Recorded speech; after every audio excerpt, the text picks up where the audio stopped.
with his own intro. Oh, we're doing it now? Yeah. Oh, okay. This whole thing? Yeah, go ahead, go for it, go. Joining us now is a natural-born entertainer, showman and global singing superstar. Since hitting the big time with Take That in the 90s, his solo successes have sold over 70 million, smashed world records and played some of the biggest venues ever.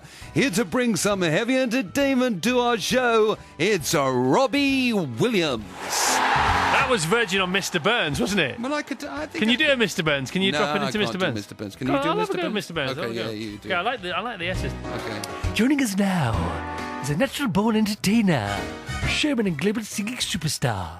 Yeah, that's not too bad at all. It's okay. Yeah. All sounds better in your own ears than other people's. What's the best impression that you do? Is that it? No, I can do Johnny Vegas really well. You can. Go on then. Let's hear it. Your intro to your intro, Johnny As Vegas. Johnny Vegas. Joining us now is a natural-born entertainer, showman and global singing superstar. Singing Hitting the Big Time with Take That in the 90s. Solo successes have sold over 70 million. He's brilliant. Wow. That's really good. Okay. Go on, you good stuff? Do you know I haven't got one? Oh, because yes, you have. Listen, the only one I've got is Frank Spencer. And I haven't done it since like 1987. There's the intro again. Joining us now is a natural-born entertainer, showman and global singing superstar. He's just done a whoopsie in the waiting room. Do you know, it's an impression that hasn't been aired since literally 1987. I've got to get some impressions. Impressions have just died. Yeah, Nobody's doing impressions anymore. You're right, by the way. And there's not enough impressionist shows on the telly. Yeah, we should do something about that. Now, Robbie is back with a new single and a brand new album and a live gig, this sort of surprise live gig last Sunday night that had brilliant reviews from such lofty publications as The Guardian, 4 stars, The Daily Telegraph, 5 stars. 1 week into being back on the front line, Robbie, how's it been for you? It's been great. There's the sort of like a big sense of he's back. That's great. We've missed him. So it doesn't always happen that way with an album. But this album in particular, I've done the show that I did for the people that I did it for, and there was I get 5 out of 5 and 4 out of 5. In one publication, it was 4 out of 5, but for me, that's a 6 out of 5. So the 5 out of 5 from the Telegraph must have been like a 10 out of 5. Yeah, exactly. So yeah, it's so far. I always think of things in football terms. We've won the first leg 3-0, and with the second leg still to play. But was the first leg at home or away? I think at home. No, I think it was away because I think your goals will count for 2 because the reviews were so good. Yeah. Should it end up as a draw? Well, either which way, the show went really well. The crowd was awesome. The reviews were great. It's good to be back. Feels good. Give us an insight into what it's like for the week building up to re-entry into show business. So we last heard from you sort of properly, substantially 3 years ago-ish. And let's not get caught up on the absolute details. And then for the week before this show in Camden at the Roundhouse, just take us through that. You know, is it the first thing you think about every morning when you wake up? Is it something you worry about? Is it a juggernaut coming towards you? And then the last 24 hours and finally the last hour before getting on stage? I'm neurotic. My brain idles at neuroses and worry and panic. And the run-up to this album and that gig has taken 3 years. And I've written 75 plus songs for this album. So every time I've been into the studio, it's been under the heavy weight of, you're coming back, you're doing an album, this better be a hit, you're 42, you're fat, your eyes are droopy, you've got a big 11 above your eyes, you better go and sort that out. This isn't a hit. Oh, you've just said the wrong word. Is that chorus big enough? No, it isn't. Go and write a bigger chorus. Come on, fatty.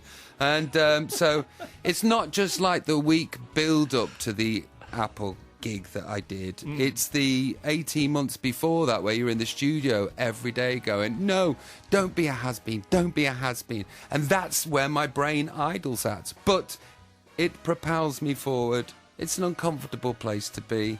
But here I am, still doing this, 42-year-old, still in the pop charts, hopefully, fingers crossed. So you said, what's the build-up like? It's been a stressful 18 months. trying to not be a fat pop star. Right, so it's 18 months. It's not just the week beforehand, which I totally get. And I was one of my questions here that I've written down. So does it get any easier? I'm sort of sensing it may get less easy. Well, look, I have my wife that I'm deeply in love with and deeply in like with, and I have my children that are the world, the universe to me, and everything makes more sense because it's a job.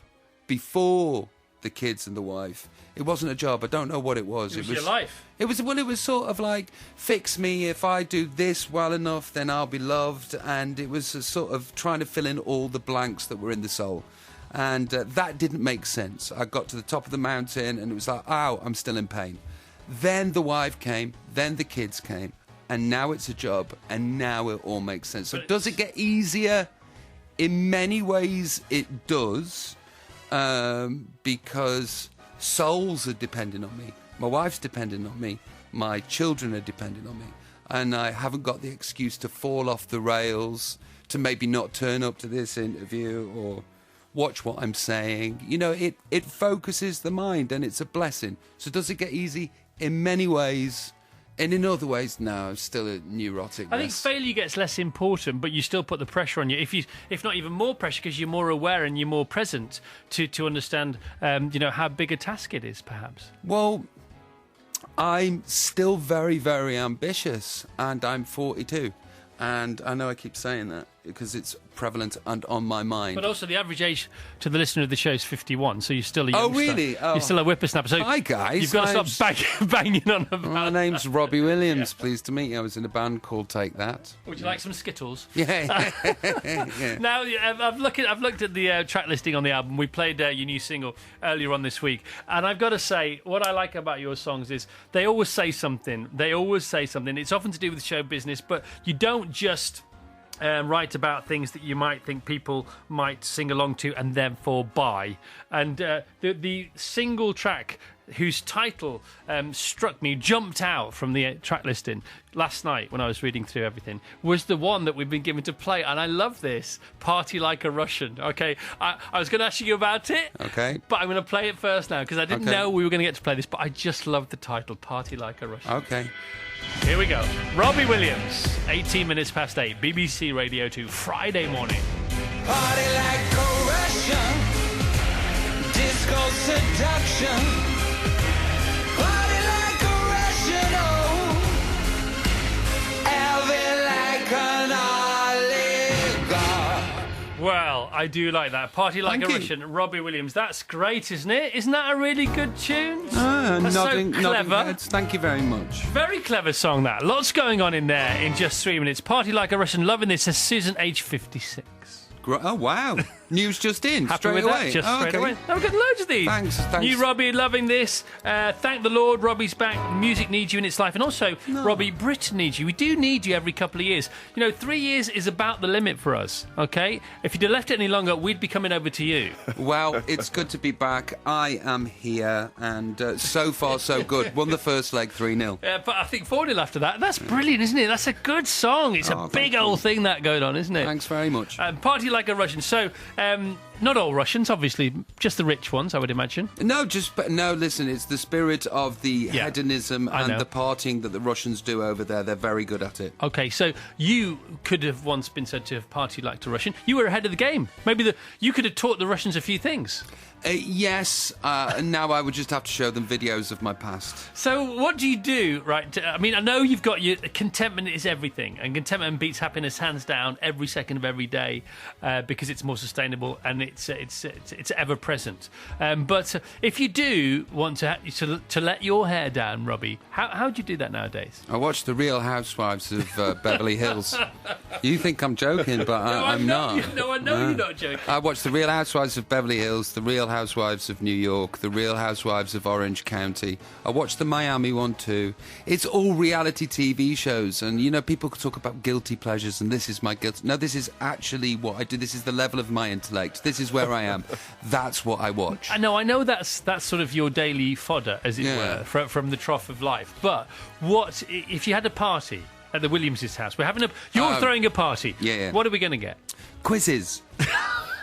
quizzes. There'll be like pub quiz, seriously, and you're more than welcome to come round. Okay. There'll be like the Rizzler game on the forehead, Yeah. whose name is in the bag, and it will be a proper quiz evening, and that's the party now. Everybody else gets drunk. I just watch them do it, and Oh, so then. you don't mind, so people can still have a... Oh yeah, no, of course. So the fridge is still full. Absolutely, there's booze at my house. Come round. Right, now you look very well. You just said to us you're paranoid about being a fat pop star at the grand old age of 42, which is not old. And by the way, we're only going to get older, and one day you will rue the time you were 42 and say, oh my goodness me, what was I worried about? But of course, I know for a fact, because I've known you for years now, you will have been on the pre-promo diet and fitness regime. When did that kick in, and how much effect has that had, because you look swell? Oh, well, thank you very much. As opposed to swollen.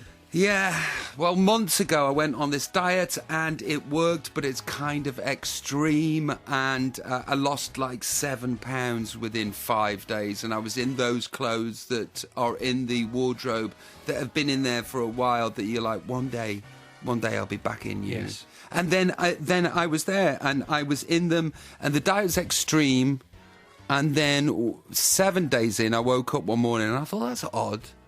There's a Polaroid image in my head of me with some grapes in some peanut butter. That's strange, because that didn't happen. And then the second day I woke up and I went to the loo, and there's like crumbs in the bath.